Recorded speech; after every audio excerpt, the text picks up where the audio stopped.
words are forbidden on the stage and in the chat.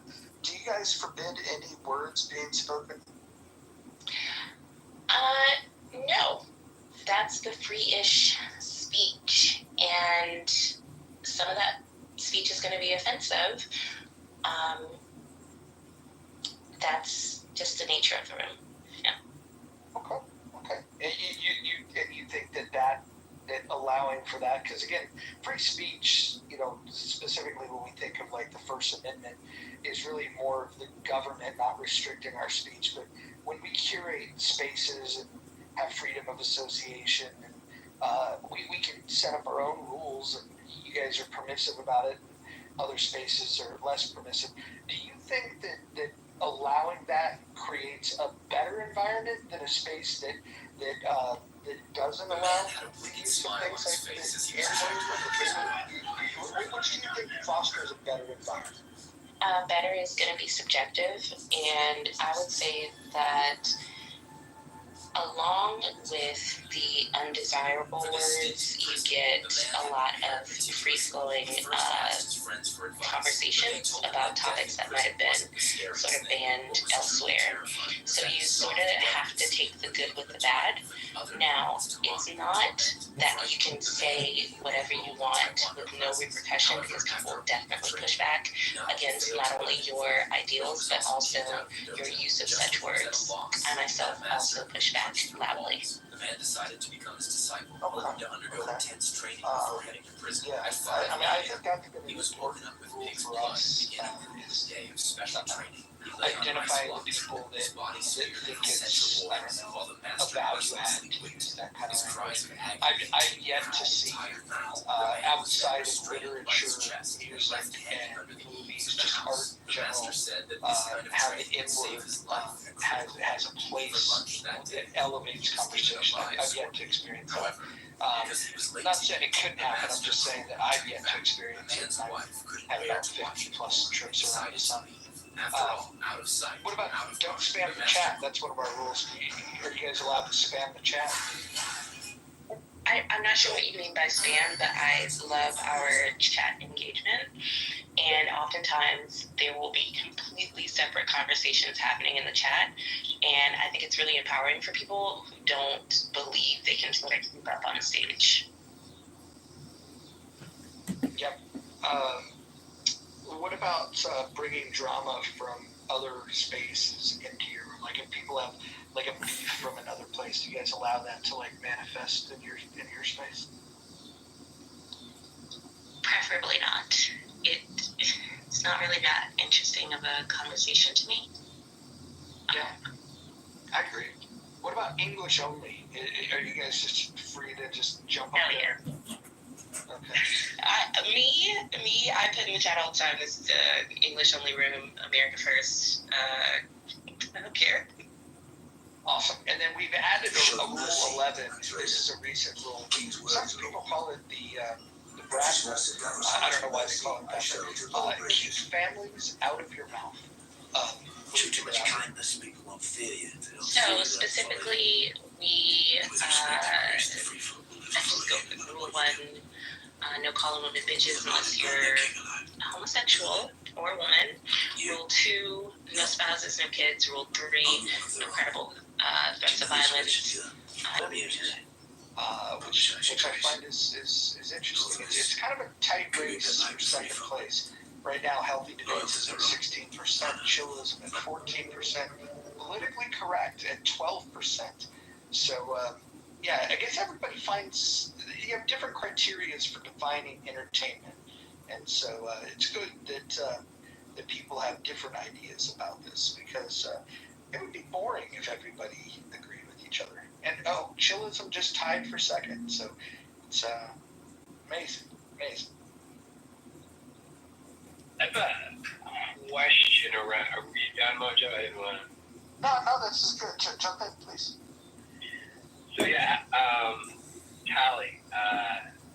I'm not that familiar. I've only been a couple of times in chillism, but to Mojo's point regarding allowing the N-word or the K-word or whatever, insert racial epithet here, not really elevating conversations. but in the name of free speech absolutism. So what other, I guess, aside from N bombs, dropping left and right, and again, other racial slurs and such, what other examples of free speech is rocking in those spaces? Again, aside from no one taking offense to the aforementioned racial slurs.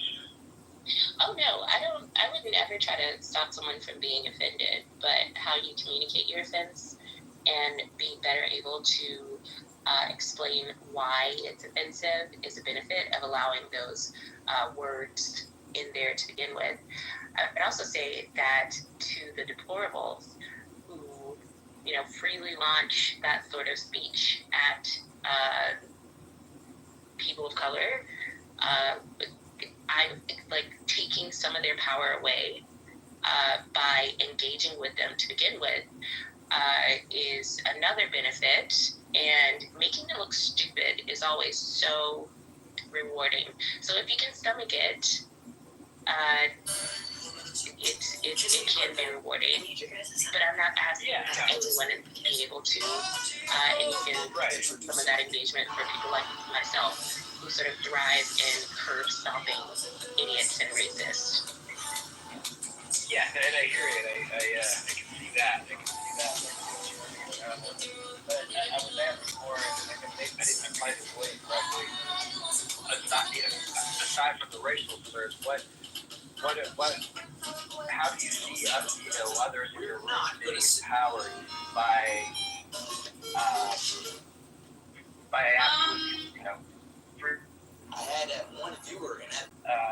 outside of racism that you think your room empowers free speech around what you couldn't find? Because I think you said, well, there's discussions because we have free speech that may not be allowed in other rooms.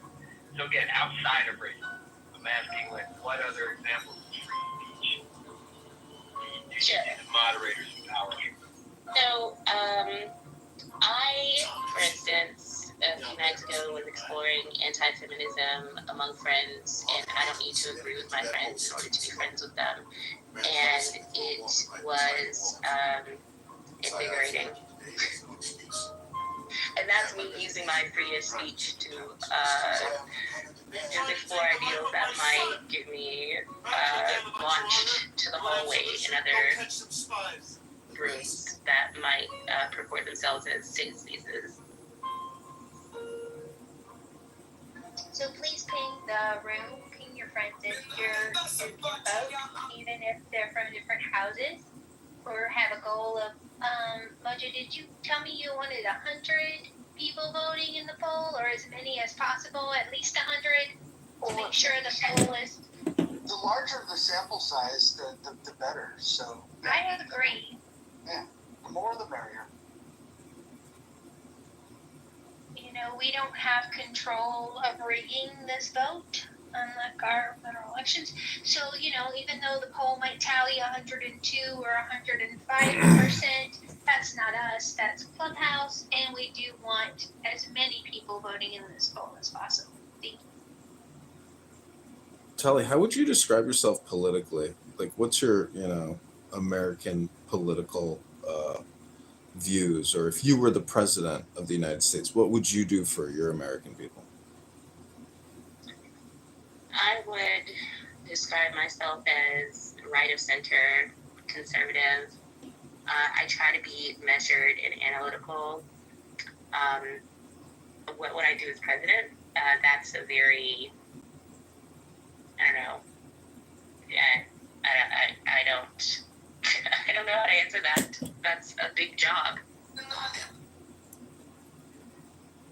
have a bigger question for Mojo. How do you not have We Are the Gist, or the Living Room, or the Anonymous, or like?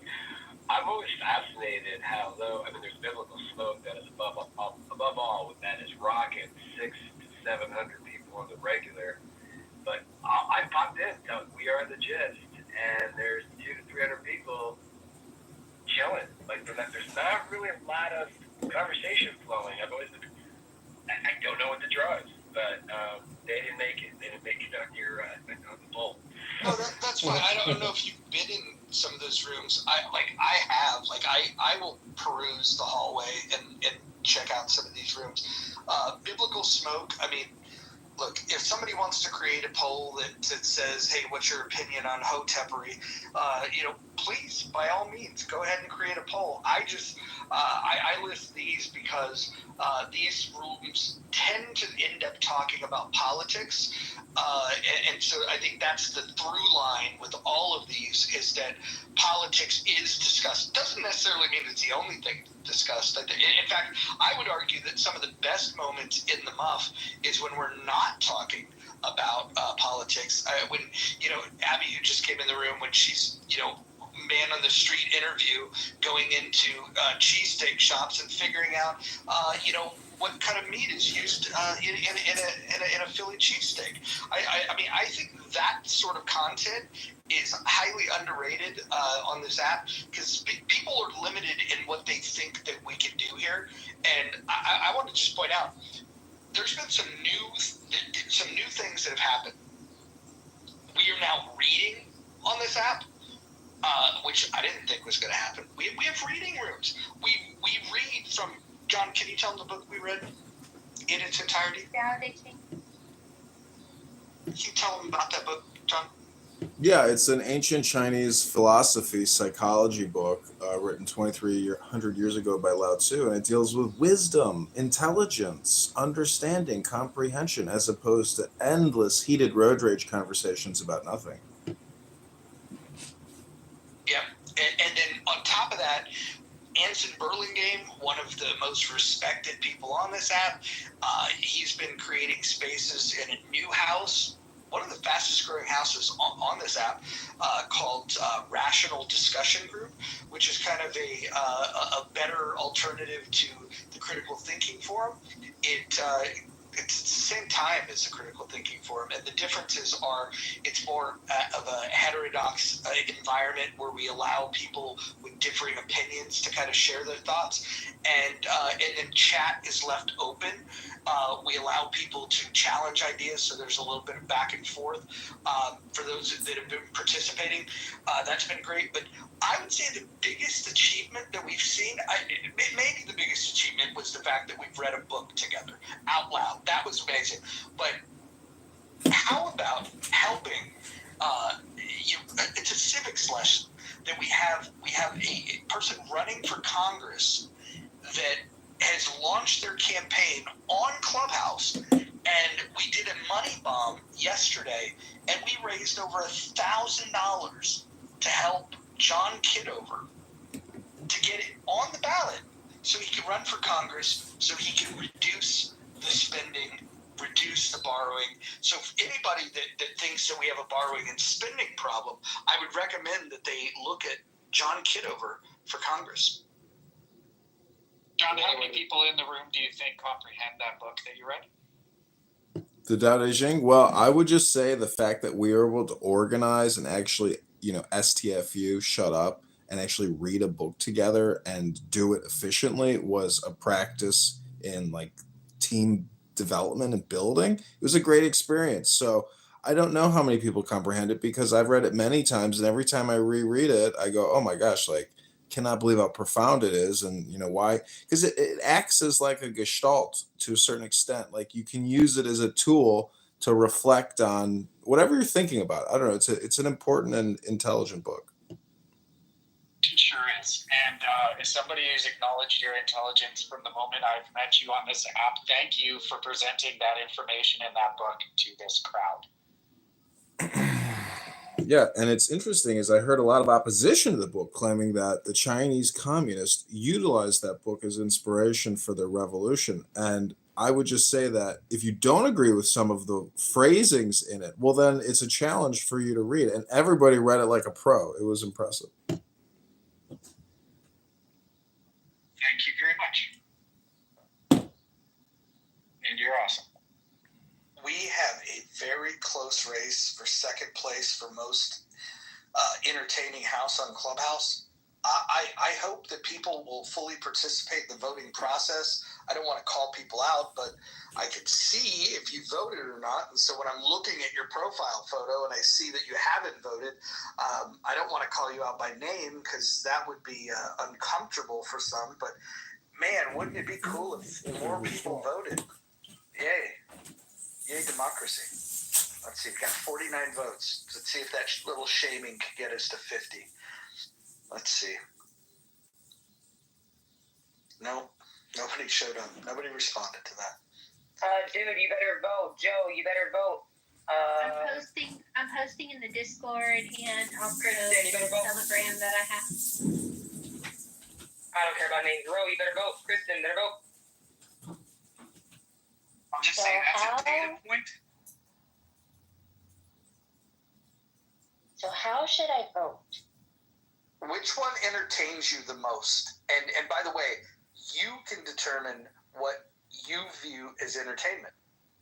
All of them are amazing, and they have. I don't know. It's kind of like, I don't know. I would just rather just not vote right now. Well, how long? We were trying to get to 100 votes anyway. So Mojo, will we have the? Can I just say that that's the most woman thing I've ever heard?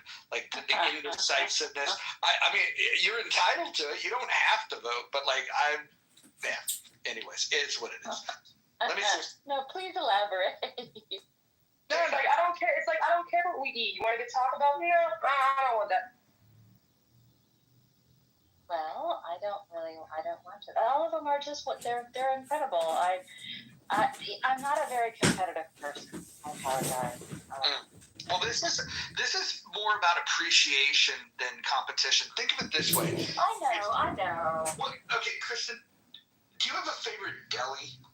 All right. You want me to make a decision? I'll make a decision. There you go. You got what I was looking at. Awesome. You know what my decision is? Not to vote? Yeah. Yeah. Oh, I love that for you. Yeah, that's fine. That's fine. We need nonconformists too. I appreciate that. I would probably not be responding if somebody was pressuring me to vote either, to be quite honest. Can we get like little stickers that say I voted? Oh, that would be great. You guys can PTR I voted or use the GIF function. Well, we could do Clubhouse. God, you've got me saying Clown House now. No, Clubhouse. You know how they used to remove your profile picture and used to put your own like the like everybody. Then if you voted, then you need to remove your profile picture and put Mojo's picture. You know what's crazy? You know what's crazy when we vote? There's this little thing on our PTR that proves that we vote. I know, but you're talking about stickers, and then it lets she put the sticker. I'm gonna guess that Rowan is on Club Deck and can't vote. By the way, if anybody's wondering, what are they talking about? What poll? If you can't see the poll at the top of the room, you probably need to update the app because there's a new feature that you're missing out on, which is really fun. It's the thing we're all talking about right now. Right now we have 53 votes, and in first place, I won't even tell you who's in first place. You just go ahead and vote, and then you can see it yourself. You'll unlock the results for yourself by voting. Adams, I have a question for you. As long as it's John Kitover unrelated, then I'd be happy to answer it. I don't know if you're going to feel that way after you know what it's relating to. You might want to go back to Kitover when I ask you this. What would you think about reinstating Rich to In the Muff?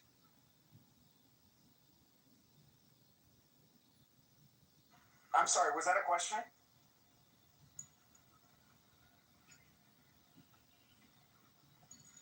Y'all can do what y'all want to do. I'm not going to tell y'all who to spend time with. I'm not even going to go down that road. To be honest with you, I have a lot of things going on, and I may just spend a little bit less time on this app as it is. So that's what y'all want to do. That's what y'all want to do. But I'm going to be very, very, very, very, very clear that I'm going through something right now. And if he makes an effort to either bring that out onto this app or to pry into my personal business, I'm telling you right now, he's not going to have any money to send his kids to college. So I would caution him to be very, very careful reading out people's personal business or giving insight as to how he perceives people's personal business. That's fair. That's fair. You're not the only one that has challenges with this person, but I went through this exercise where I was unblocking people, and his name comes up of like, hey, can he be allowed back in here?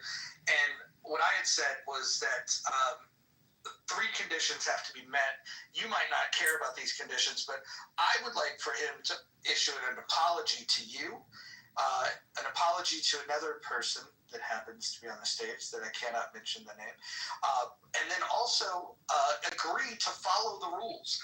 And by following the rules, I think he would meet the things that you're saying in regards to doxing, in regards to just general overall behavior. If we could get him to agree to these 3 conditions, apologize to you, apologize to another individual, and abide by the rule, would you have any objection to sharing space with him? I'm just not going to share space with him. So, I mean, there's just certain things that, once the line is crossed, it's crossed. And unfortunately, he put himself in a situation, given the context of what I'm going through now, to really make himself look even dumber. So, apology or not, I really don't feel like there's any sort of value in continuing to interact with him, even saying hello, to be honest with you. I'm not going to be childish, but, All right, no, fair enough. Yeah. Fair enough. And actually, go ahead. Hold on, real quick. It's very hard to rein certain people in, and so if we do bring him back, he will be on a very, very short leash in terms of behavior, and because overall, I think he's a smart guy, and I think some of his positions that he speaks about are important to talk about, but his disregard for people's privacy, his disregard for people's humanity in general, can be problematic. And so I would personally say bring him back if he follows the rules, but I think that's going to be a hard ask because he doesn't really like the rules. But go ahead. That's definitely a plus for any candidate that I come across. Jay, are there any closing remarks that you wanted to make? Anything in closing to the community or? Just thank you all for what you're doing, and for people that are thinking about getting involved. Thank you for thinking about it. Hope you find something that works for your schedule. Picked up on so quickly. So, Rich's apology would mean very little to me. I actually think I would require from Rich $100 donation to John Kitover's financial campaign or election campaign. I think that would go a long way to mitigate the harm and the emotional trauma and the assholery that he's inflicted not only upon me, but the transgressions he's transgressed upon many, many people in Clubhouse. So, I'd like John Kitover to confirm the donation. And well, I have a question for John. John, what is the fee that Anadot pulls out? I think after $505 in donations yesterday, it showed like 467 or something in the account. What's that, like 3.5%, something like that? Yeah, let's 6-7%. How much? Maybe 6-7%. I'm not sure. We need to figure out the percent, and because if I like where 2T's is going with this, I think that he should not only put $100 towards this campaign, but also pay the fee, so that it's a full $100 donation. How about $169? Has a nice ring to it.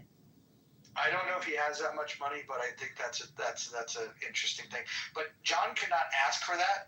That's a suggestion that I'll whisper into the ether, and because nobody that's connected to the campaign can make those kind of requests, because that would violate campaign finance laws. But so that is not officially happening. We'll see. We'll see if he'll make a donation. See if we can encourage him. I don't have a problem with him. He's very respectful to me. I just want to say that. Just, asking how everyone feels personally. I've never had a problem with them. It's likely because he values and respects you, Abby. When he always had good dialogue with him. I'm being honest. I don't know. You know, no, I get shit on for the sameness, but it's been very normal. Right. Well, so Abby, let me just offer this up to you, Abby, and I admire and I respect you as well. You know, but I will just say this: be very cautiously optimistic, because while they may not directly pick a fight with you, they may put words in your mouth to insinuate certain things, using the legitimacy behind the words that you say to win an argument and put you in a situation with somebody else. So I'm just saying, be very, very, very careful. Thanks, I appreciate it. I'm pretty cautious, like with almost every sentence someone says, I usually try to hold them to it. But as I said, my experience has been a positive experience. I've got a question for you, Abby. Because Abby's kind. Dr. Adams, have you been really kind to people on this app? Do you think do you expect that sort of way that you treat other people? I don't feel like I really owe your bullshit opinion with any sort of response, considering that you're not the authority or morality to even putting a litmus test to how you think I should be behaving. So I gave you your answer. So let's move on. Let's move on. I owe you nothing. Hold on. Dude, come on. You're messing with the chi. Let's see here. Abby, I have a question. Would you feel comfortable connecting John to talk to the right people in the state of Illinois within the Republican Party that might want to at least hear his pitch of why he's... I don't know much about Illinois. What I'm involved with doesn't interact too much there. I don't think my particular group has a chapter in that state because the state is blue. But I would think he hopefully has been vetted through the local party and through the local party is actually supporting a cuck that is a big government,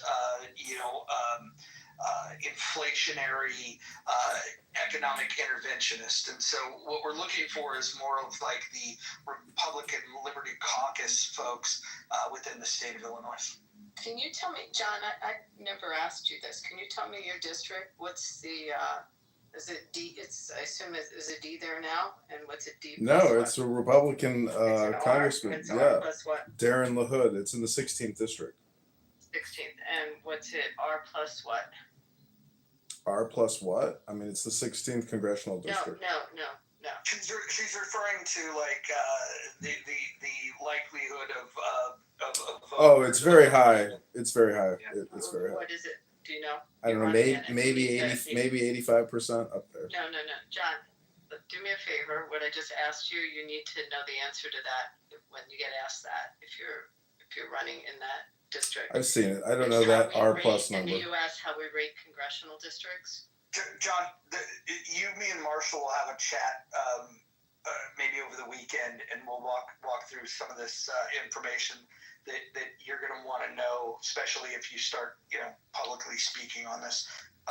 These are small but important details, and I appreciate Abby for bringing it up, because there's going to be people that are going to want to know this, especially donors are going to ask these types of questions. It's the 16th district in Illinois. Who'd you say is the sitting member now? Darren LaHood. LaHood. Okay, give me a second. I'm gonna look at something. Don't forget about the southern part of the state, because it's a lot more conservative down here than it is like in the northern or the bigger like Chicago area. That sounds like a potential volunteer. Ashley, have you met John? I don't think so, but I'm near the bottom, like the very tip of Illinois. So we get ignored down here a lot. In fact, our governor was announced before our voting polls had even closed, so we get ignored. Awesome. Well, this has been a good room so far.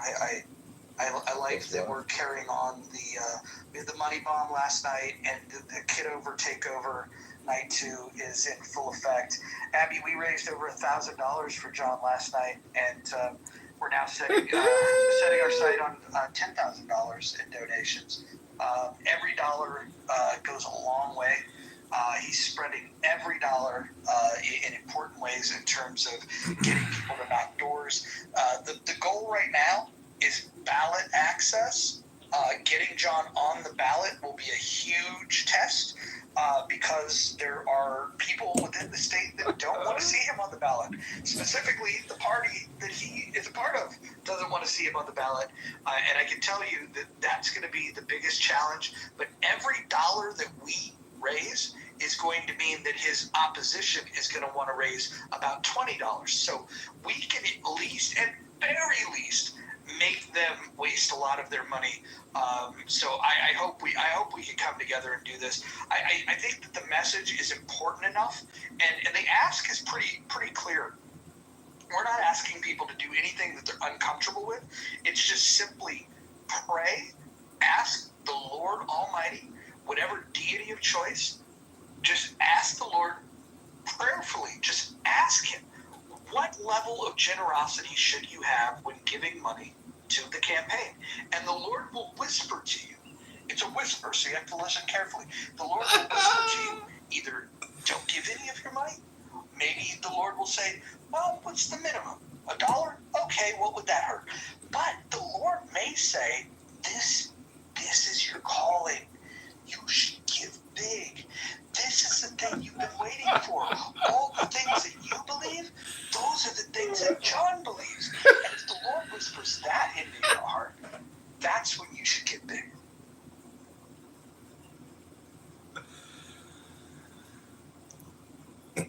I promise any campaign contributors will get total transparency into this campaign. You know, every single issue that you have, I will listen to. Now, I will put it in my list of top 10 priorities. And if you have any priorities for the campaign, put it in the chat now. If you have any policy papers, who's writing your position papers and your policy papers for you? Who's doing that, John? I've written my first position paper. Let me put it in my PTR.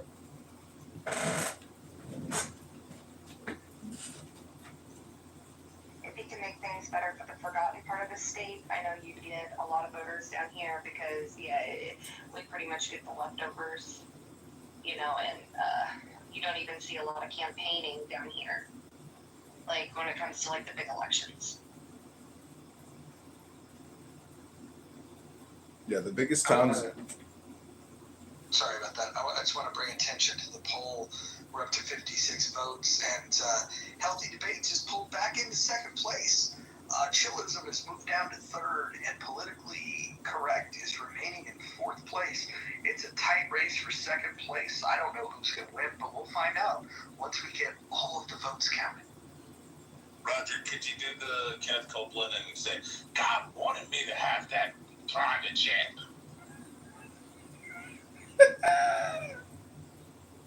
Wow. So, Rich, I'm not sure. He sounded like Kenneth Copeland. It was fucking amazing. God, what you give $1? Oh, I'm sorry. Hold on, let me get it back up. I didn't know he was allowed on stage without making a donation or considering. Two T's, hold on. Why don't we do this? Somebody outdoors, jackets. Hold on. Rich, you've got some atoning to do. Do you want to atone? About what? How about the fact that my friend mentioned you as Layer of Truth, and I was mutually agreed that we would ignore each other, and then 5 minutes later, you came into a room I was in to harass me. How about that? That's not true. That's it. Well, it's inaccurate. I apologize. Oh, I'm sorry. Actually, 2 hours, not 5 minutes. No, what actually happened is I came in the room and then I was allowed to be on stage, and then you crashed out to Nathan and all them and Chillism that you didn't want me to be back on stage, even though it wasn't your decision. It was King Solomon's, and him and I made amends, and I apologize for what I said to him, and then you crashed out and started kicking me. No, I was agreeing to ignore you, and then you had comments in the chat. You forgot. Oh no, that was way after. Poor memory. before Yeah, then. that's inaccurate. That was way after you had already jumped in on me. Don't think so. Hey, it's only self-defense if you get jumped, you know, and then you defend yourself. Hold on, hold on, Rich. Let me just ask you. I'm just gonna ask it point blank. Did you miss being in the muff? Well, I mean, I missed the drama. The drama? What about the? Well, like the drama between you and Nathan and JB. What about the rewarding experience that we've had of reading books together, of raising money for political campaigns? No, don't care about that. Not at all. That was like some Kenneth Copeland shit. But this is for me. It's like the telenovelas. You know, like watching you and JB and Nathan crash out on each other is just fucking amazing. I told you. When did I crash out on JB? Well, no, I mean, you guys don't like crack.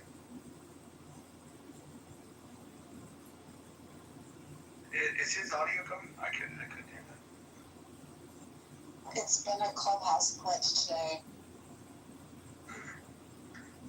I'm curious about what this crash out is, because I haven't crashed out in quite some We'll time. be back in 30 minutes. He We're gonna likes the take a break chaos. I and go for told a you. power walk. I was so grateful that you were like, you know what? Give him a chance. And I was like, yeah, we could do that. You know, I really like this mojo. It's really doing some good things in my heart. I was like, all right, we'll see. I'm telling you. I'm telling you. All right. Bima, I just want to warn you, I've got eyes on other women right now, so you're trying to compete for my affection, and the object of my desire might even be in this room, so this is becoming awkward. Anyways, okay, so Rich took care of himself We'll be there. back in That 30 was minutes. interesting. John, I thought Rich was your friend. We're not going to get a campaign donation? What's going on here? Yeah, I don't think so, and I don't think you're gonna extract any atonement from him. So, you know, I would say enforce your house rules at all times, but still see if people are willing to make amends or ask for forgiveness, because, you know, personally, Yom Kippur has been a monumental, you know, psychological, revolutionary, religious way to essentially go clear and make peace, as opposed to living with a grudge or having conflict with people. You know, asking for forgiveness is a challenge for a lot of people, but I've done it a lot of times in my life. And, you know, the back end of it is way more glorious than living with anger and hate in your heart. Hey, John, not to change the subject, but have you, how much work have you done reaching out to the, I'm assuming you're a Republican running against a Republican, is that right? So you're That's gonna correct. Okay, so when are your primaries? Next year? In March, yeah. Okay, have you reached out to the other Republican committees in your district to see, like? I live in Chicago, and I've been I've gone to many Chicago GOP, aka Illinois GOP events, you might call it, and you know, my feedback is that they are a waste of time. It's like an exclusive little clique of individuals, and I don't want to go into great detail about it because, you know, this is politics, and when you run, as I know you've run, you figure out very rapidly that it's not about the party or about the country or about the well-being. It's about controlling a private little clique. And Clown House, with the green beans and the rooms in the houses, it's all very similar.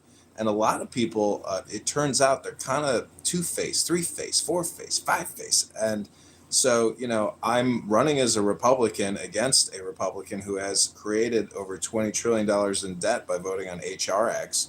And, you know, I'm just bringing a very fiscal conservative message to the voters of the 16th District of Illinois, which the Chicago GOP never does. The Illinois GOP may do a little bit. But anyways, I'm just saying I am going to take a break from Clown House because being here for 18 hours a day is a little too much, and I need to take a power walk and go pick up some chicken for dinner. So I pray for you all that you can hang tight, but I will be back in 30 minutes.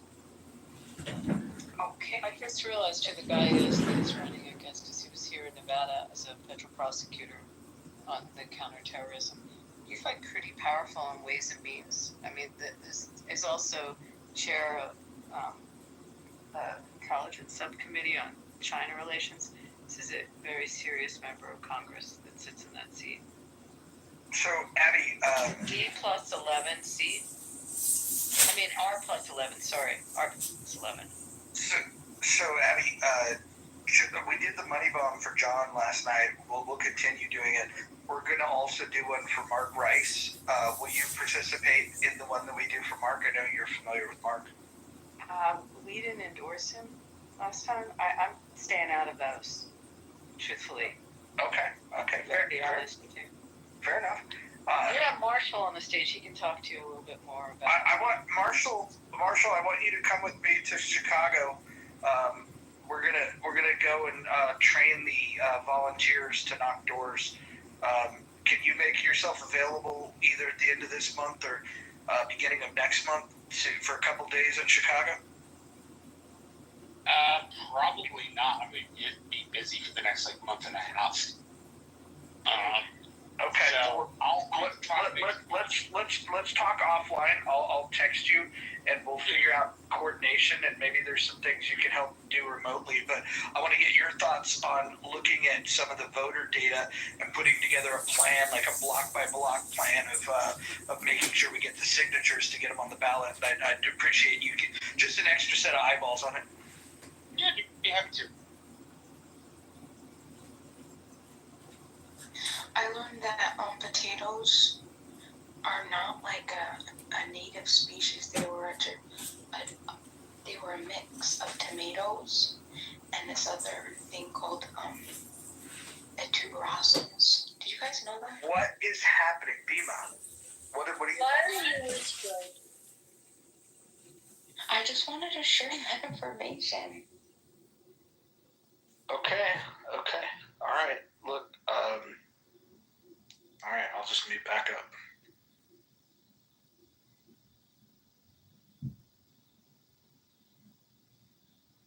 Is it because we're talking about snacks in the back?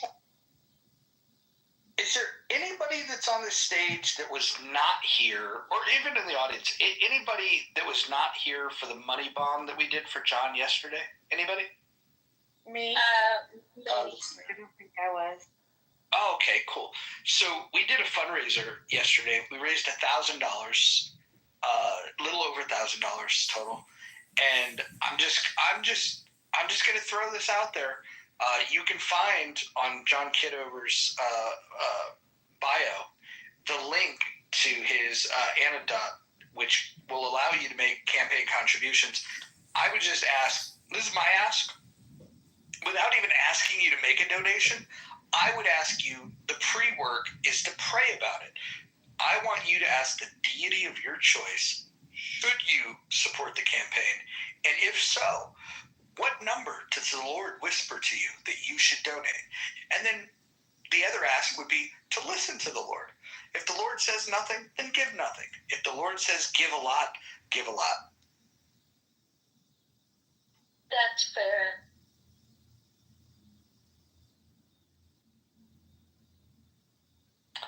Christy has an interesting deity.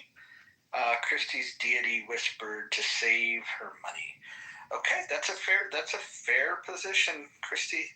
Not all deities are as generous as the others, and so for those of you that have generous deities, have that conversation.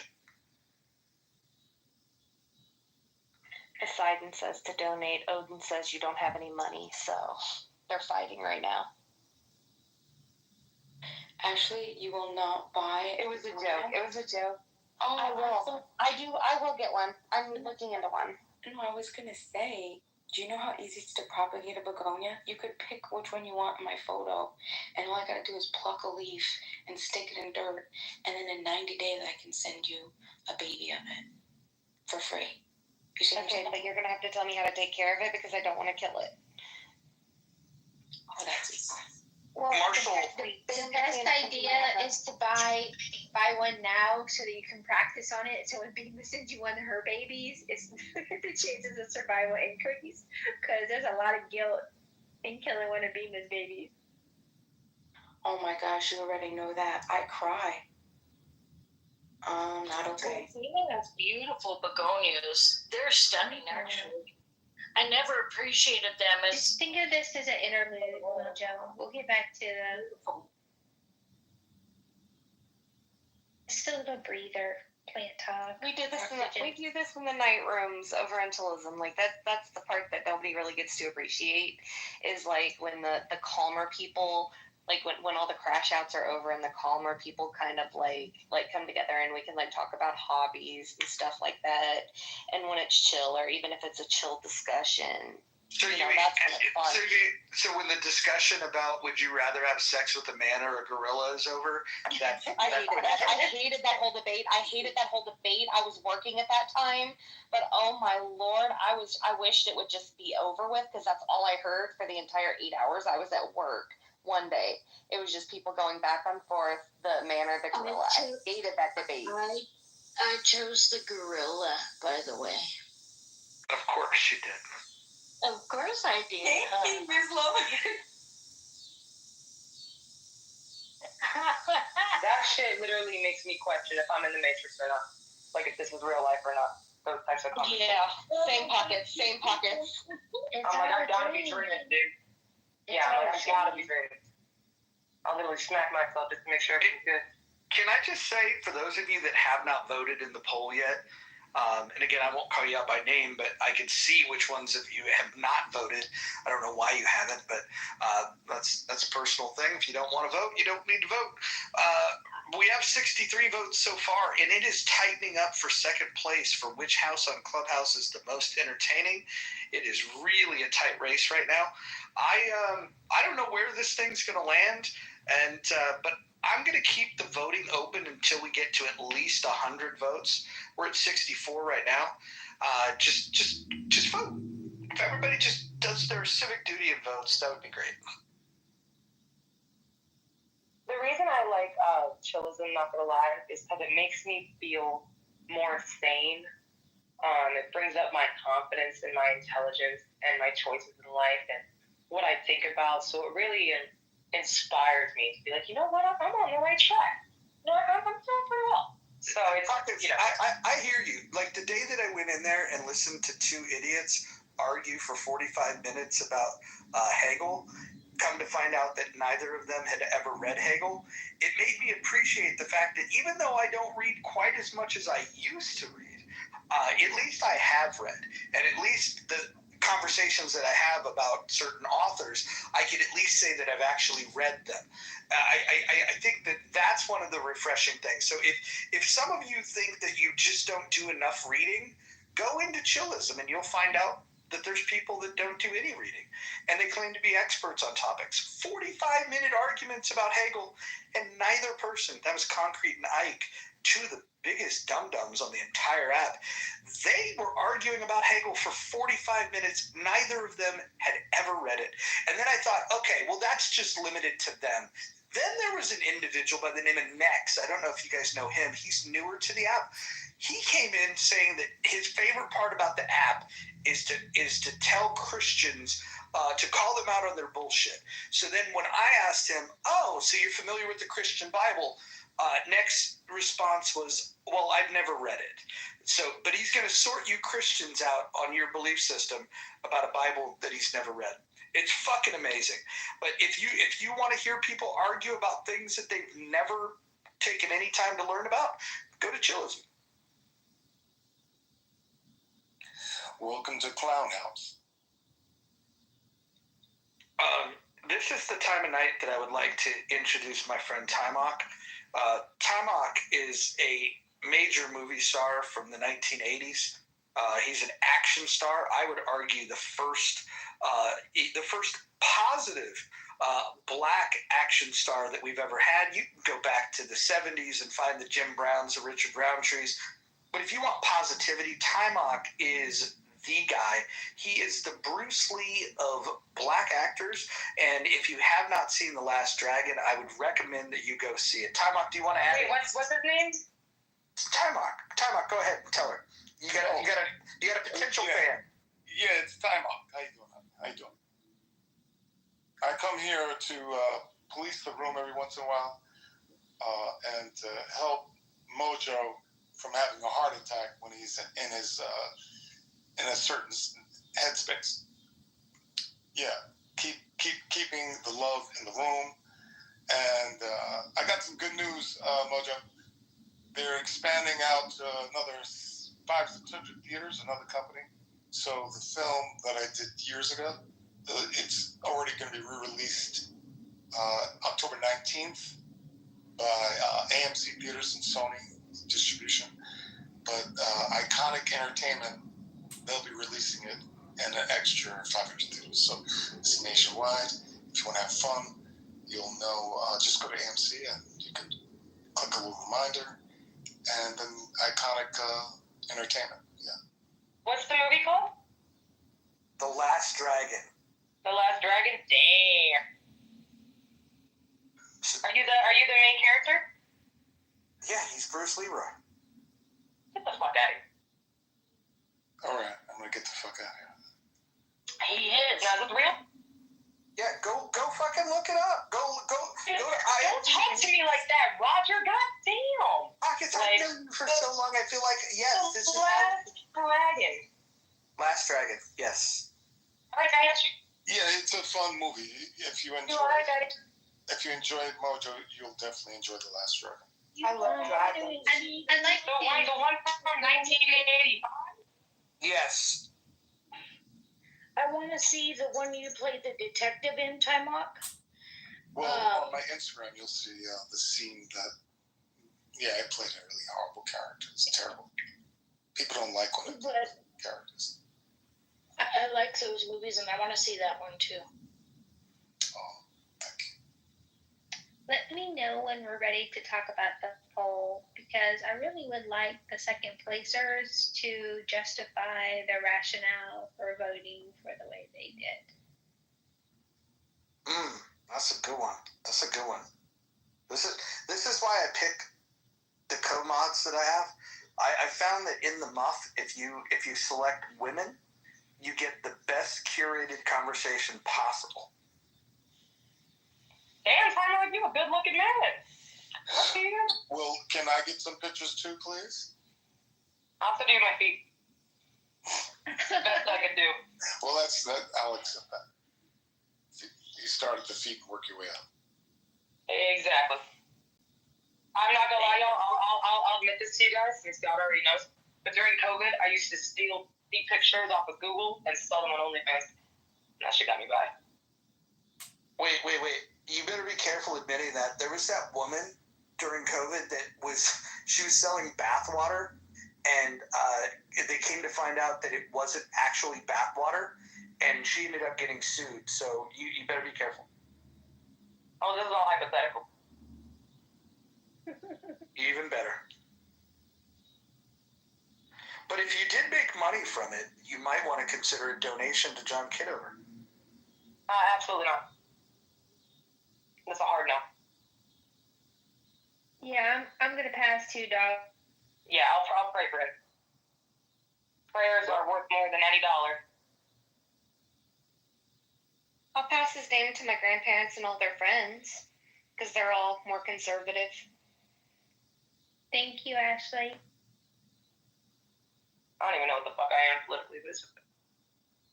So, for the people that voted for chillism and healthy debates, and we can throw in the fourth place politically correct. Tell me why. I mean, we're here. So obviously in the muff doesn't mean nothing because you're here. And also, why do you think the room you selected is the most entertaining? Monica, for those of us that have the old app, can you read? Absolutely. Okay. Mm-hmm. Which house on chillism is the most entertaining? Chillism. Which house on chillism? Which house on Clubhouse is the most? That's a Freudian slip. Which house on Clubhouse is the most entertaining? Chillism has 13%. Healthy Debates has 16%. Politically Correct has 10%. And, we don't need to brag, but In the Muff has a whopping, giant, almost embarrassing lead of 63%. Yeah, I voted for you in the muff. I just got one complaint, Mojo. I like to hear some singing once in a while. We've got comedy. We've got all kinds of. Time out. Part of the problem is. Yeah, hold on. Time out. Part of the problem is you're not here often enough. Last night we had Abdul. I'm here a lot. Abdul showed up and he gave us a full concert last night. Oh, okay. Despite breaking Rule 10. Alright, y'all. Have you ever loved someone so much you thought you'd not give so much of yourself, and it's the only way? No one gonna join us for it. That was so good. Mojo can be a voice. Oh, thank you guys. My fellow head, thank you.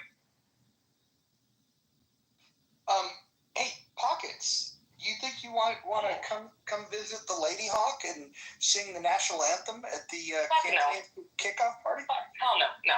No? All right. Well, maybe Pockets, you can sing a theme song for John Kitover's campaign. What would be an appropriate song for John Kitover's campaign? John sucks. He really, really sucks. John sucks. Gatorade.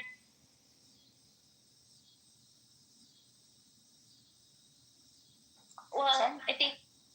Oh, go ahead, Mom. Sorry. I was gonna make a bad joke, so go ahead, Bima. Oh, I stopped. I'm sorry. No, I gotta hear it now. You gotta tell me.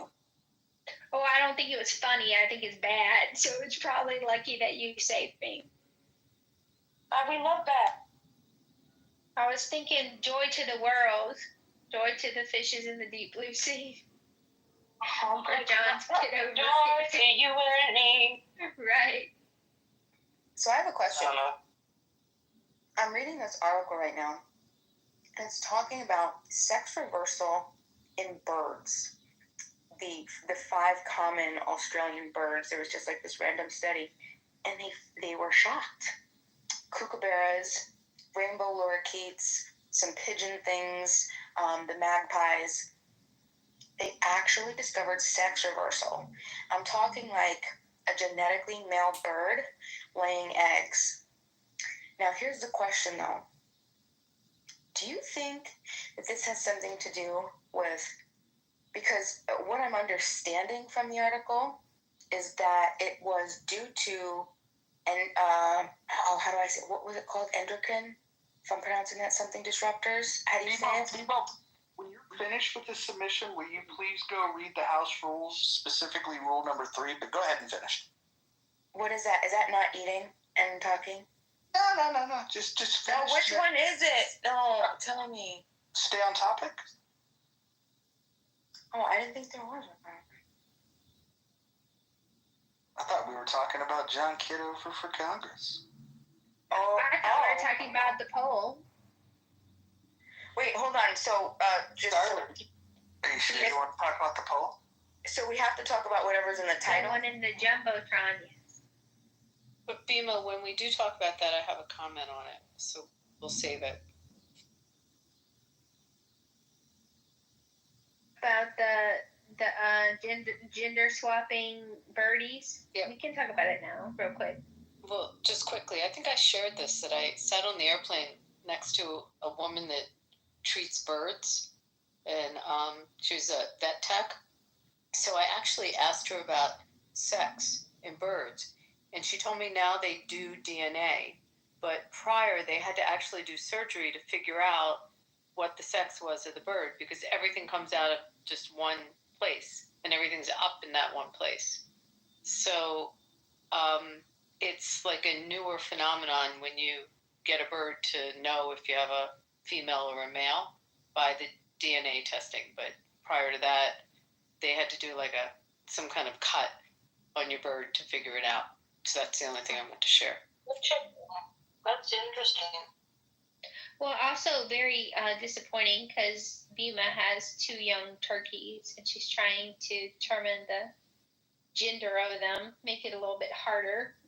But they can do DNA on these because it's like evidently nothing shows. You don't know. But soon you might be out of luck. You might be called. I can't. Hold on, guys. Hold on. I'm looking through the goo, and the friends with the speakers. You've got Ben, Lynn, and Mosh.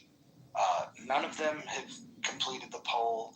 In the next section, there's a half a dozen of you at least that have not submitted to the poll. And then on the stage, we have people on the stage that have not even answered the poll. I don't know, like, do you not like the wording of the poll? Do you just not want to participate in the poll? Like, what is going on? Why can't we get more people to participate in the poll? I think it's because it shows up on your profile, and when they're going to go in the other houses, as they must eventually, because they have friends and conversations there they appreciate, it will show up and they'll have a scarlet letter because, they want to vote for us, Roger, and it's just not going to, Alert. Politically correct has dipped into single digits. So please ping your friends from politically correct. We want to make sure that they're look, I'm all about democracy. So we want to make sure that their people show up. So make sure you ping in the people from politically correct. They're down to single. We don't like this. I think they're afraid of poll writing. I think they're afraid of just poll writing or polls in general. Sean. Well, no, because MG, and I was just going to say this, maybe people need to update their apps, and then MG updated the app, so maybe you guys down there need to update your apps, maybe. Can I just say this? Can I just say this? And I'll say this in front of a crowded room. MG is the most beautiful woman on the history of this app. For real, let him cook. Just wanted to say these words out loud. I know she's a married woman. This is not flirting. This is just an observation. If you walk outside and you see the sunrise, you could say, hey, the sun's rising. If you look at her photograph, you could see she's the most beautiful woman that's ever been on this app. Period. That's all. And she scares me, which makes her hotter. It's crazy. If I change my vote right before I go back, will it show up on my profile, like if I voted for somebody else? it will show up in your profile when the poll ends. And we still have 33 votes to get to 100. So, I'd like to share why I'm voting for chillism. Yeah. Scarlett, initially why I didn't vote was because I don't really go to these other rooms. So I didn't know much about them. Well, I appreciate your voting now. And, chillism is one of the most freest speech spaces we have. Yeah, you can say the N-word. Go ahead. Yes, you can. That's right. And you also can say who. Well, hold on, Scarlett. Let me ask you this. Do you think that it's a value add to have a space where you get to say the N-word, or do you think it's a value add to forbid people from saying the N-word? I think that if someone is going to be stupid enough to be racist, that I will let them be that stupid. And if they're going to use racial epithets to demean, dehumanize, devalue people, I'd rather know sooner than later. You're going to stab me. I'd rather you stab me in the front so that I know that you're unpleasant and I can avoid you accordingly. But Scarlett, what if somebody thought that it'd be fun to stab you in the back? She better run. That's happened a couple of times. It's not been the most pleasant experience to be stabbed in the back by people who are nice to you to your face and then talk about you in rooms when you're not there. But, they get to. And it gives you information. Scarlett, I was just floating a little innuendo. It went over your head, but that's okay. Did it or did I choose to take it at face value? Oh my gosh, I just got it. I'd like to debate on the name chillism. So I feel like in the past year that the actual name of the house should be switched to narcissism. Because every time I come in, I feel like you're debating about who the best debater is all the time, instead of talking about what the debate is you're debating about. That's what makes it so chill. Oh, wait, that or whose turn it is to speak next. That's part two. Yeah. Chillism, though, has really taught me about self-control, self-worth, and learning when to just not engage. Because I feel like when people want to say shit to you, it's shock factor. They want you to react. The people who react are not victims to me. If you get called a name and you get upset and come off your mic, you've lost already because you allowed them to have control over your emotions and reacting. So to me, I feel like it really teaches you self-control, that type of room. Because I used to go off, Mojo, you know that I used to go off, and now I'm just like, you can talk to yourself. So it teaches you that worth of you can't even touch me. Pockets is pretty fierce. Pockets. In Pockets, we've got. All right, Sean, I'll go after you. Yeah, please. I'm sorry. I didn't mean to interrupt you, and I don't mean to interrupt you are a mod, and I did violate a rule. I apologize for that. No, but I'll say that Pockets, I agree with you. That is a good point. And Pockets, I know you from back in the day. Pockets used to be the master of ad-libs. Right, Pocket? 100%. Okay, I got muted. But she was a master of the ad-lib on the, like, in all of Clubhouse. Pockets, I agree with you there. Like, I think I've grown a little bit. Like, when I first joined Chillism, yesterday would have broken me down, and I would have been going off and yelling and screaming and having my own little fit. I had several people hit me up, and make sure I was okay, and that's the people that keep me there. But yeah, I agree with you there 100%. It desensitizes you almost, and even if you think you have thick skin, it'll give you thicker skin. 100%. I just play Call of Duty and pretend all the people I'm killing are people children. I'm playing hard. I'm building my death wall. For real, I'll kill someone and be like, fuck you, Nathan. Nathanism. Oh, that's a good idea. That might make me better at Call of Duty. I'm just for real. It's like a 12-year-old. Yeah, it's great. So, had this poll been done last year, well, before in the muff, I would have voted for healthy debates too, but then I would have really been voting for Mojo, Kelly, Ren, Rohan. I never get it right.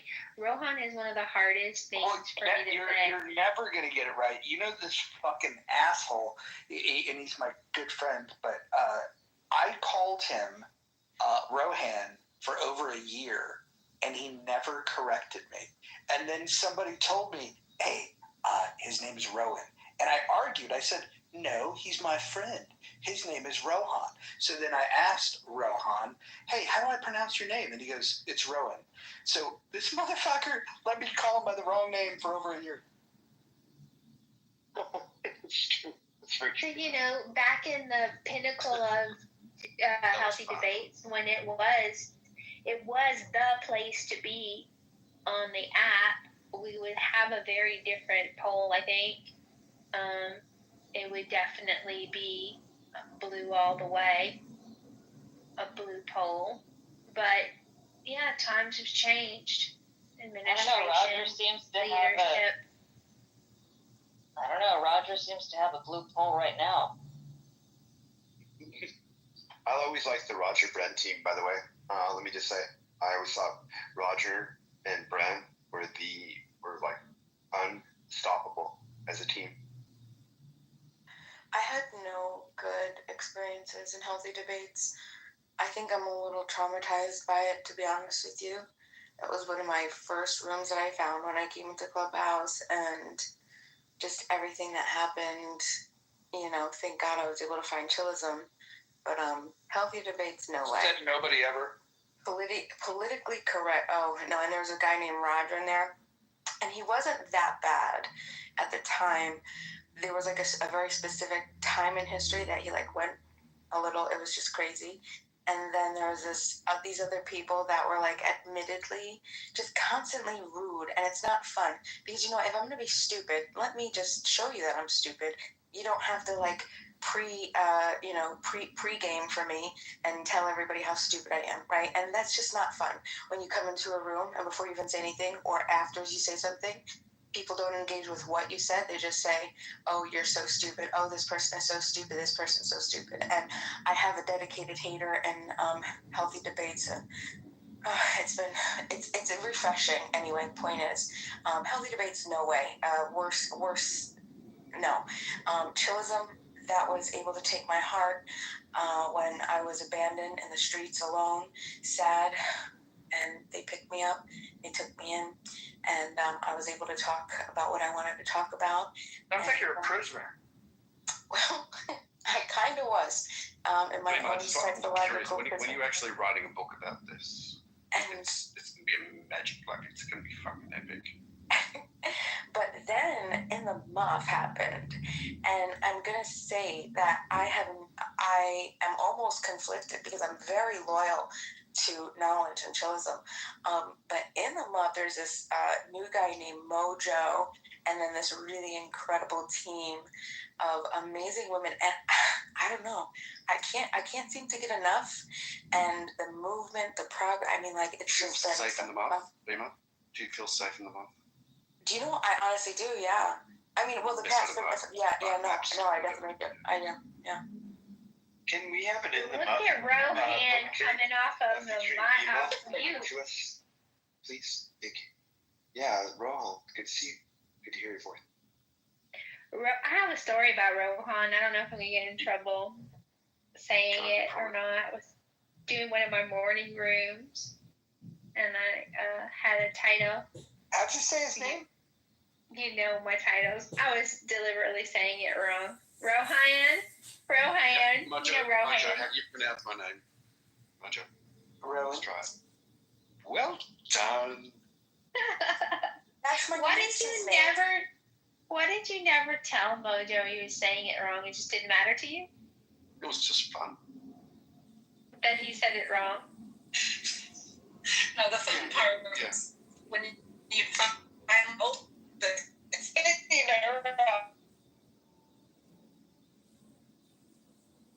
What about 3 words out of that? Sorry, serendipity. Can you just try that again? You got stuck in the muff for a second. Yeah, sorry, I'm driving. Don't stop. Don't hear me. I have a red bar. Did you say she was muff diving? Stuck in the muff. Maybe. Stuck in the mouth. Stuck in the mouth. Stuck in the muff. The fun part was when you finally got to tell him he was sick. Oh, are you there? Sam, what's your story, Scarlett?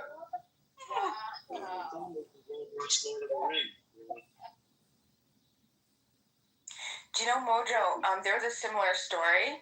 You know, like the Rowan story that you had. There's a person in this room that I kept calling Serenity, and somebody else, some other wonderful human being, had to message me and was just like, "I just want you to know that it's not Serenity, it's Serendipity." Yeah, it happens all the time. And she never corrected me. What is she? You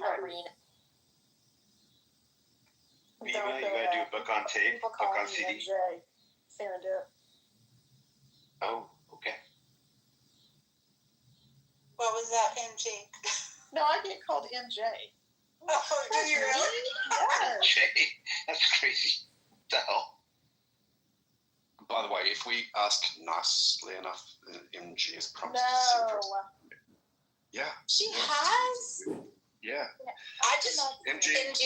I've never heard MG sing.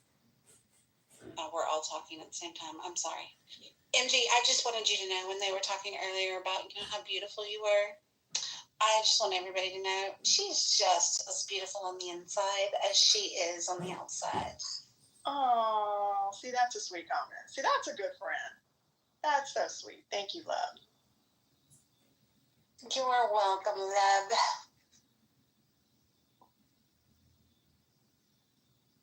That's why they call everybody in my room titled it.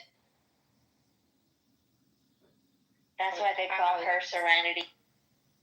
Sorry, Kristen, go ahead. No, it's okay. I'm sorry. There are 2 people on the stage that have still not responded to the poll. No pressure. Maybe they haven't updated their app though. Well, it might be a Not little bit. updating your apps. It'd be a little sticky for Rowan, I would think. Divided loyalties at all.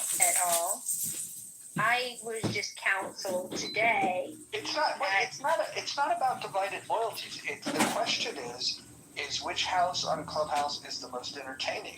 I'm actually contemplating changing my vote to politically correct, and not just simply because it's got the lowest amount. I want to balance things out. It's really because if I think about it, it is pretty entertaining, especially like when there's a good news day where like Trump does something that's controversial. Watching people crash out in that room, there is a lot of joy to be had in that. So I think I might change my vote, and I've moderated in the Muff and Healthy Debates, and I've been kicked out of politically correct, but for whatever reason, it is entertaining. There's nothing better than watching progressives cry.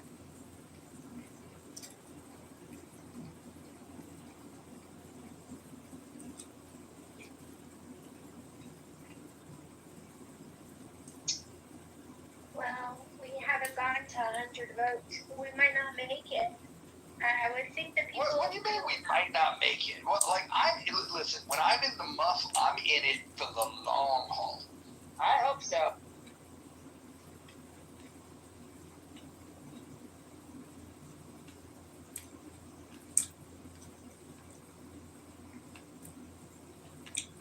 There's so many jokes I'm not gonna make. Come on, give me one. If you haven't voted, you're lacking moisture to sing. Dry. Don't be dry. And don't be drunk. Moisture?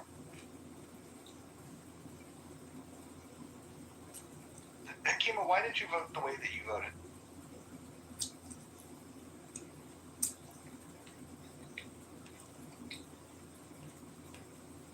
Akima?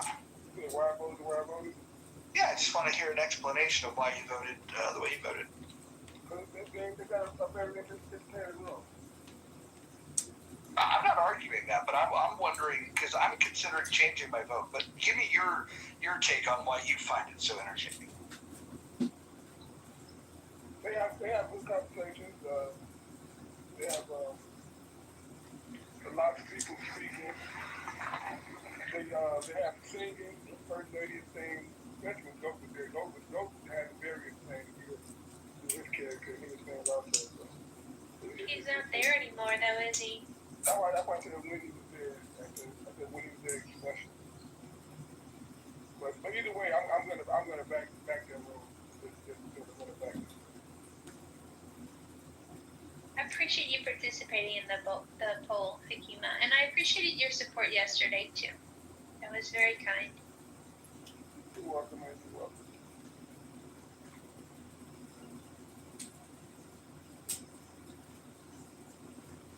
So I wonder if the chillism people think it's a trap, because it's really not a trap. I was expecting a little more representation. Mrs. Lopez, what do you think? If it's a trap, the poll they think is rigged, that they won't get proper appreciation by coming in to vote for it. I pinged in Huey, even though. Wait, hold on. Who said that? Who said that? so then I'm sure that she's wondering if they may say that. No, I think she's getting feedback. Oh, Don, you can't hear me. Scarlett, who's afraid to come in here? No one's mentioned anything to me being afraid. I just wonder if they're cautious. I mean, Callie was in here. I would think she would go back and tell them, because she voted in the poll, that it was an honest discussion in here, seeking information on Clubhouse dynamics. I would go in there personally and talk to them, but I'm having a vacation currently, so I can't go in there and say, hey, drop in the muff and put your vote in the poll.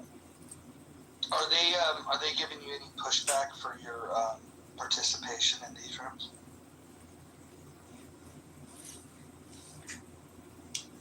I think there was a comment about not wanting me to play both sides, to which I told them I do my own rooms here, and I've pretty much always done my own rooms.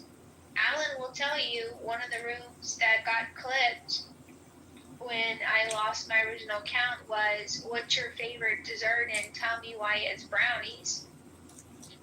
So, you know, I don't respond well to captivity. Mom is a rolling stone. I go where I want.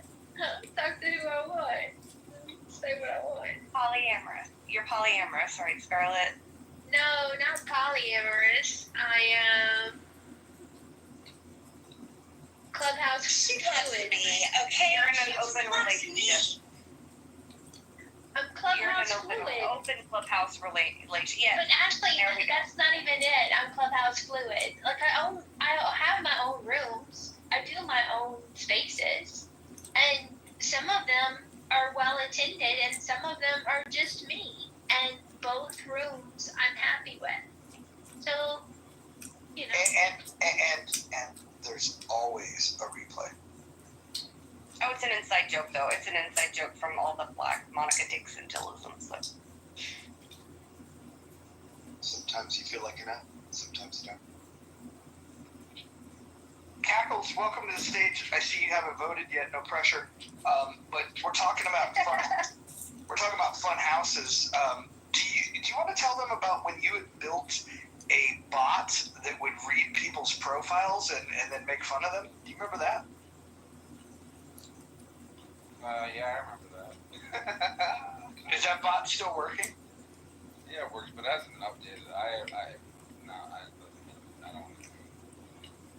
Well, that's fine, because it was great. To read mine. Well, what it would do is it would read it, and then it would sarcastically tell you a little bit about, like, what it can learn about you based on your bio. We can do that with ChatGPT and Grok, I bet. Well, and listen, Cackles is a little advanced, more advanced than these basic LLMs, and he was ahead of the curve when it came to building these. Cackles, if you ever do decide to get it up and running again, you would have an open invitation to bring it into this room. I appreciate it. Is this for your vote or what? No, look, I might change my vote to politically correct, and I think that most of the people in there are stupid, but which house is the most entertaining? You have it. Look, there's 12% have voted for chillism, and it's the stupidest people on the fucking planet. Easy. I would submit, Mojo, that you haven't put the belt on there. You haven't put the trenches. You haven't put Kim Cutts to a vote. Easy, if you don't mind. She's right, but you can't put that many votes up. Well, hold on. Scarlett, is this our first fight? Yes. Performative.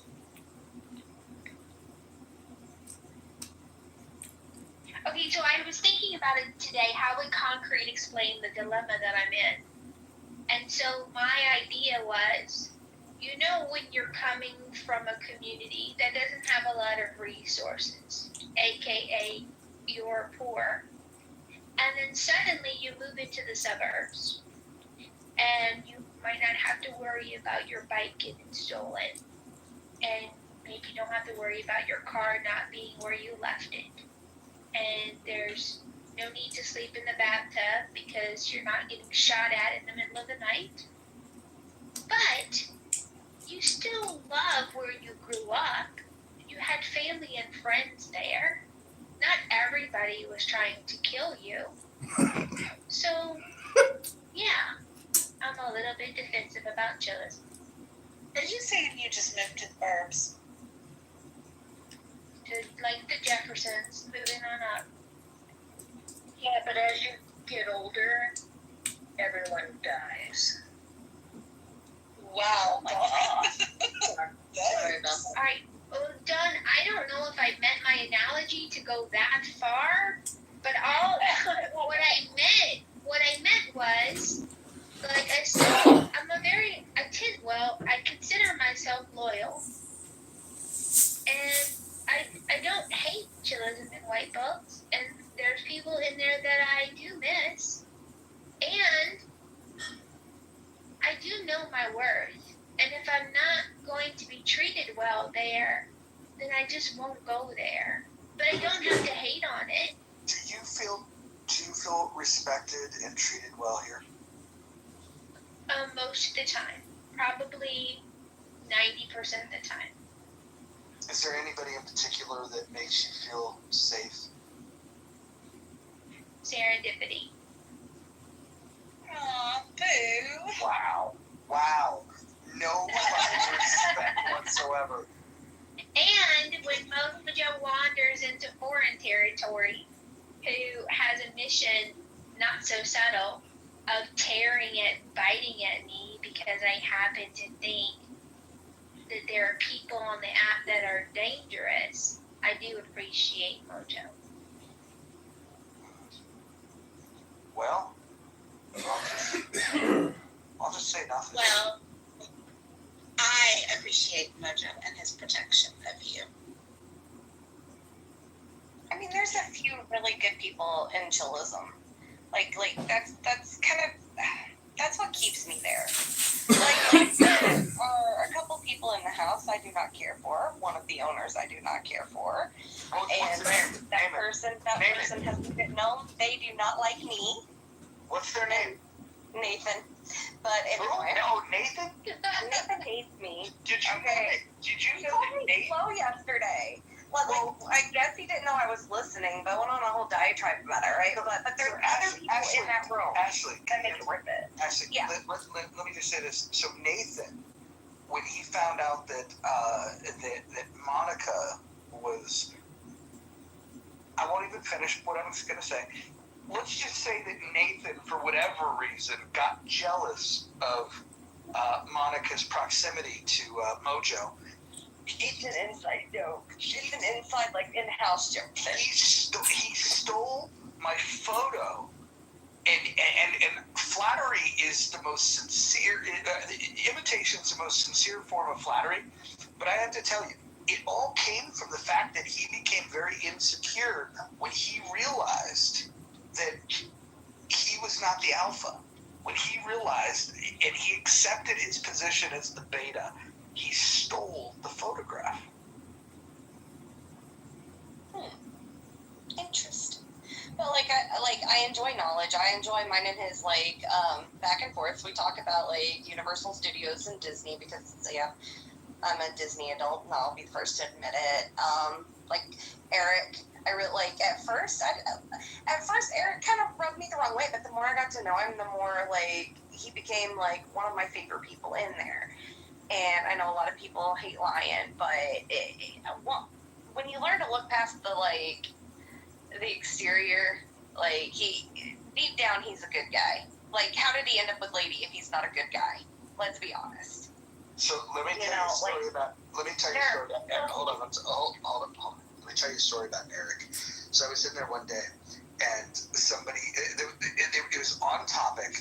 He made a statement. Somebody challenged him, and then said, "Well, let's debate it." And then Eric said, "Okay, we'll schedule a debate." It's why not have the debate right now? Eric is very intellectually dishonest. He is not up for a debate. He's not up for a conversation. He was challenged directly on a topic that he brought up, and he was not willing to debate his position. I would say that he's the biggest coward in that room. I don't think so. I've heard him debate, because I'm in there quite a bit. I might not speak up all the time in there because there's a lot of huge voices in that room. Really loud voices. I can be loud because of my headphones and because I get passionate, but there's because also... you're a woman? That too, but, there are some good people. like Lima when she comes in, and in the night room you got Kendo. Kendo's a great person. Concrete grew on me. I never thought it would happen, but he did. But like around people. Yeah, Concrete grew on me, okay? Like fungus. Hold on. You mean a fungus like you? Yeah. Hold on. No, for real. That's how Hold on, means shut your fucking mouth. Got it. Okay, thank you. Anyways, Concrete is one of the guys that was debating for 45 minutes about a book that an author he's never read. He's read nothing. And for 45 minutes, he claimed to be an expert about Hegel. 45 minutes, and the moderators just let him go on and on and on. Finally, Tally lifts me up, and I ask the question, Concrete, have you ever read Hegel? And he acknowledged, the one piece of credit I'll give to him is he acknowledged no. And his argument was with Ike, who was also arguing his expertise on Hegel. And I said, Ike, you've read Hegel, right? And then Ike said, no, I've never read it either. So these two fucking buffoons, argued for 45 minutes about an author that they've never fucking read. But that's one of the things that I really appreciate about Concrete, right? Because that he's a fucking idiot? No, it's because he can argue stuff that, like, that he doesn't personally believe in, but like he can make the best arguments for it. Like, he didn't. The way he can. Hold on. That's what I appreciate about him. Well, hold on. He didn't make a good argument, which is why from the goo I was like, this guy's never read this. He doesn't know what the fuck he's talking about. The only people that think that he's making a good argument are people that are stupider than he is. No, it's more stupid, but yeah. Or people that haven't read it and we're ignorant, so we just go along. But see, once you kind of learn, like I've learned his personality. Like I hated Concrete when I first started. Okay, me and Concrete, we had some vicious back and forths. But like over the last year, he grew on me, like he did. And it's like the people that when I first started in the room, I thought I wouldn't be able to stand. Those people grow on you after a time, right? And the people you think you're gonna like, you might not like them as much. And I think that's one of the things I really do enjoy about that space. You know what? You go in there and there are, there's a lot of goofy conversations, but it is a 24/7 room. And it's not always going to be the best intellectual conversations when you have a 24-hour room because you're going to run out of things to talk about. Yeah, no, this is a good point. Because right after the conversation between two people for 45 minutes that argued about Hegel that never read Hegel, immediately after I shut down that conversation, exposing that neither of them had read it, immediately following that, they were debating whether you would rather have sex with a man or a gorilla. No, that wasn't. It was immediately following. Yes. The premise was, what would you rather? And both choices are obnoxious. Deliberately so. So. Specific kind of gorilla? Well, so we had to see this. Mojo's gonna read. Hold on.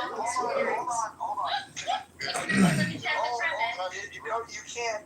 But I just want to welcome Pepe back into the fold. We read the Tao Te Ching, and so